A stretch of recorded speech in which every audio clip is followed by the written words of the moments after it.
अस्सलाम वालेकुम, मेरा नाम डॉक्टर मोहसिन है। मैं एक मेडिकल स्पेशलिस्ट और एक सर्टिफाइड एंडोलॉजिस्ट हूँ। आज हम जिस टॉपिक पे बात करेंगे वो टॉपिक है हेडेक और उसकी ट्रीटमेंट, यानी कि सर का दर्द और उसका इलाज कैसे किया जाता है। हमने एक अपनी पिछली वीडियो में ये डिस्कस किया हुआ है कि हेडेक की कितनी टाइप्स होती हैं और उनकी क्या प्रेजेंटेशन होती है। उसका लिंक आपको ऊपर इस वीडियो में नज़र आ रहा होगा। आज ये डिस्कस करेंगे कि ये जो डिफरेंट किस्म की हेडेक्स हैं इनका इलाज कैसे किया जाता है। सबसे पहले तो बात करते हैं कि एक जो बेसिक प्रिंसिपल होता है किसी भी हेडेक की ट्रीटमेंट का, वो क्या होता है। इसकी ट्रीटमेंट को दो हिस्सों में डिवाइड किया जाता है। एक होती है एक्यूट ट्रीटमेंट या एबॉर्टिव ट्रीटमेंट, यानी कि ऐसी दवाइयाँ देनी जो कि आपको जब सर दर्द हो रहा हो तो उसको ख़त्म कर दें। और दूसरी ट्रीटमेंट होती है प्रोफाइलैक्टिक थेरेपी या प्रिवेंटिव थेरेपी, यानी कि ऐसी दवाइयाँ देनी कि जो आप रूटीन में खाते रहेंगे और आपको उस हेडेक के अगले एपिसोड से बचाएगी। सबसे पहले हम जिस हेडेक की ट्रीटमेंट की बात करेंगे वो है टेंशन टाइप हेडेक। तो इसकी जो एक्यूट ट्रीटमेंट है यानी कि एबॉर्टिव ट्रीटमेंट है, ऐसी ट्रीटमेंट जो कि इस दर्द को ख़त्म करने के लिए की जाती है। उसमें आती हैं कुछ पेन किलर्स। वो कौन कौन से पेन किलर्स हैं? वो कॉमनेस्ट है एनसेड्स, जिनको non steroidal anti inflammatory drugs कहते हैं, जिसमें ब्रूफेन आ जाता है, नेप्रोक्सिन आ जाता है और इसके अलावा बहुत सारे पेन किलर्स हैं। इसके साथ साथ एस्प्रिन को इस्तेमाल किया जा सकता है। इसके साथ साथ पैरासीटामोल या पैनाडोल को भी इस्तेमाल किया जाता है।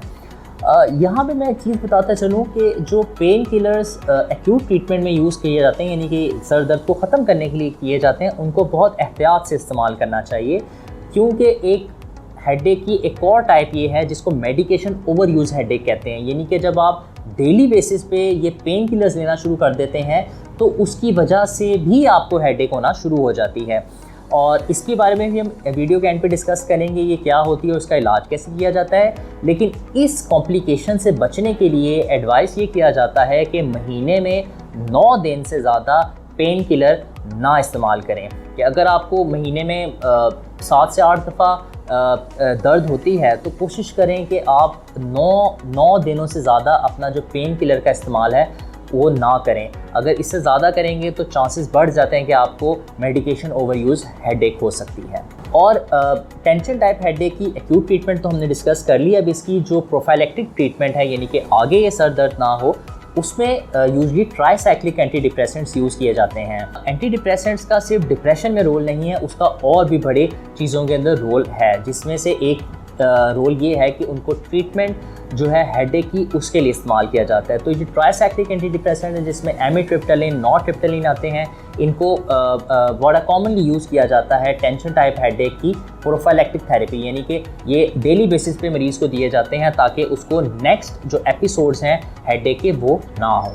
जो अगली हेडेक की ट्रीटमेंट हम डिस्कस करेंगे वो है क्लस्टर हेडेक। इसमें जो एक्यूट ट्रीटमेंट है, यानी कि इसकी दर्द को ख़त्म करने की जो ट्रीटमेंट है उसमें यूजली 100% इनहेल्ड ऑक्सीजन इस्तेमाल की जाती है, यानी कि ऑक्सीजन मास्क के थ्रू मरीज़ को 100% ऑक्सीजन दी जाती है 10 से 20 मिनट के लिए। इसके साथ साथ अगर इससे पेन ना सेटल हो रही हो तो फिर ट्रिप्टेंस को यूज़ किया जाता है, जिसमें सुमाट्रिप्टेन या ज़ोल्मिट्रिप्टेन, ये ख़ास किस्म की अद्वियात हैं जो कि माइग्रेन हेडेक की ट्रीटमेंट में भी यूज़ होती हैं और क्लस्टर हेडेक की ट्रीटमेंट में भी यूज़ होती हैं।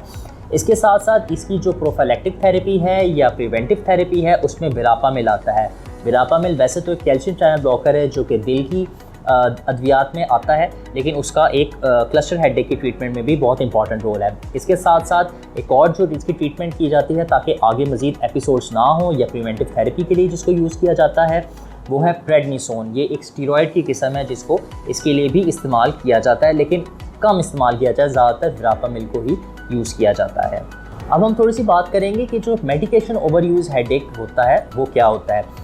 ये एक अलग सेपरेट फॉर्म है हेडेक की, जिसके अंदर अगर आप हेडेक अपनी रूटीन हेडेक के लिए बहुत ज़्यादा पेन किलर्स इस्तेमाल कर रहे हैं तो उन पेन किलर्स के इस्तेमाल की वजह से भी आपको हेडेक होने के चांसेस बढ़ जाते हैं। तो इसको अवॉइड कैसे किया जाता है? मेडिकेशन ओवरयूज़ हेडेक को अवॉइड करने का तरीकाकार ये होता है कि आप कोशिश ये करें कि जो ओपियोइड पेन किलर्स हैं कि जिनमें ओपियम डेरिवेटिव्स को इस्तेमाल किया जाता है उनको कम से कम इस्तेमाल करें, उनको यूज़ ना करें अपनी एज अ पेन किलर, क्योंकि उसकी डिपेंडेंसी हो जाती है, उसके बाद मेडिकेशन ओवरयूज़ हेडेक के चांसेस बढ़ जाते हैं। इसके अलावा ये एहतियात की जाती है कि जो ऐसे पेन किलर्स हैं जैसे पैरासीटामोल है, पैनाडोल जिसको कहते हैं, या एस्पिरिन है, उनका इस्तेमाल महीने में 9 दिन से ज़्यादा ना किया जाए। अगर उससे ज़्यादा किया जाए तो मेडिकेशन ओवर यूज़ हेडेक करवा सकता है। और एक और तरीका है इसको अवॉइड करने का, वो ये है कि अगर आप NSAIDs को as a painkiller use करें, जिसमें ये ब्रूफिन, नेप्रोक्सिन वगैरह आती हैं, इनको आप महीने में 14 दिन से ज़्यादा इस्तेमाल ना करें, उससे कम डेज़ के अंदर लिमिट करें। तो अगर आप ये एहतियाती तदाबीर इस्तेमाल करेंगे तो चांसेस हैं कि आपको मेडिकेशन ओवर यूज़ हेडेक नहीं होगा और आप उससे बच सकते हैं। अब हम बात करते हैं कि आप अपनी रोज़मर्रा की ज़िंदगी में क्या ऐसे चेंजेस ला सकते हैं जिससे आप हेडेक से बच सकते हैं, या आपकी हेडेक की as a treatment adjuvant therapy के लिए यूज़ किया जाता है, एड ऑन थेरेपी के लिए यूज़ किया जाता है। इसमें यह है कि अगर आप स्मोकिंग करते हैं तो स्मोकिंग को लिमिट करें, अगर आप अल्कोहल या शराब का इस्तेमाल करते हैं तो उसको भी लिमिट करें। एक्सरसाइज के लिए कुछ टाइम निकालें, 30 से 25 मिनट बहुत होते हैं। इसके साथ साथ जो कैफिनेटेड ड्रिंक्स हैं उनका इस्तेमाल कम से कम करें, जिनमें कैफ़ीन की मिकदार ज़्यादा होती है उनको आप कम से कम इस्तेमाल करें, जैसे कॉफ़ी, चाय और कुछ सॉफ्ट ड्रिंक्स भी आते हैं जिसमें कैफ़ीन होती है, उनको कम से कम इस्तेमाल करें। इसके साथ साथ अपने खाने का और सोने का पैटर्न को दुरुस्त करें और रेगुलर करें। अपनी रूटीन बनाएं, सोने की भी और खाना खाने की भी। अगर आप ये कुछ चेंजेस अपनी ज़िंदगी में लाते हैं तो आपको अगर हेडेक का मसला है जो अक्सर रहता है, उससे आप बेहतर तरीके से निजात पा सकते हैं। और जो आखिरी पॉइंट हम हेडेक की ट्रीटमेंट में डिस्कस करेंगे वो ये है कि जो एंजाइटी, स्ट्रेस, डिप्रेशन होता है, इससे हेडेक वर्सन हो जाता है। और अक्सर ऐसा होता है कि जिनको क्रॉनिक डेली हेडेक होती है उन लोगों में एंजाइटी, डिप्रेशन और स्ट्रेस आना शुरू हो जाता है, यानी कि ये दोनों चीज़ें साथ साथ चल रही होती हैं। तो इसके साथ साथ अगर आपको ये लगता है कि आपकी हेडेक आपकी एंजाइटी, डिप्रेशन, स्ट्रेस के साथ रिलेटेड है तो मेरा मशवरा ये है कि अच्छे साइकेट्रिस्ट, साइकोलॉजिस्ट से मिलिए, उनसे अपना काउंसलिंग सेशन लीजिए, उनसे अपना इलाज करवाइए और वो आपको बहुत हेल्प करेगा आपकी हेडेक की ट्रीटमेंट में। आज की वीडियो में बस इतना ही। उम्मीद है हमारी इस वीडियो से आपको कुछ फ़ायदा हुआ होगा।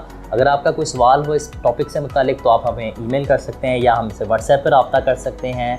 अपना ख्याल रखिएगा। अल्लाह हाफ़िज़। शुक्रिया।